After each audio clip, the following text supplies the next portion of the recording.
வணக்கம் நண்பர்களே, நான் உங்கள் நண்பன் அருண்மா. நான் இப்பொழுது புதிய மாகாணத்தில் உள்ள செஞ்சோட் நகரின் கையுவான் கோவிலுக்கு வந்துள்ளேன். இந்த கையுவான் கோவில் தாங் வம்ச காலத்தில் கட்டப்பட்டது. இந்த கையுவான் கோவில் ஒரு புத்த கோவிலாகும். இந்த கோவிலை கட்டுவதற்கு நிறைய வணிகர்கள் நன்கொடை வழங்கியுள்ளனர். குறிப்பாக தமிழ் வணிகர்களும் இந்த கோவிலுக்கு நன்கொடை வழங்கியுள்ளனர். வாங்க இந்த கோவிலை சுற்றி பார்க்கலாம்.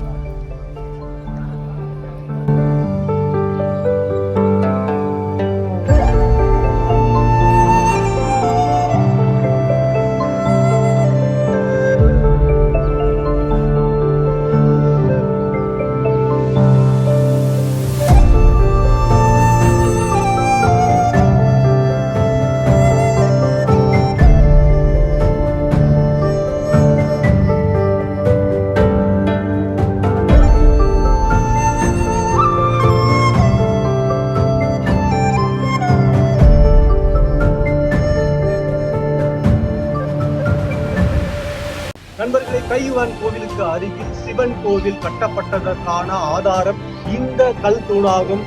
இந்த சிவன் கோயிலின் ஆதாரமாக இந்த கல் தூண் உள்ளது. நீங்கள் இங்கு பார்க்கலாம். இங்கு சிவனின் சிலை இங்கு தெரிகின்றது.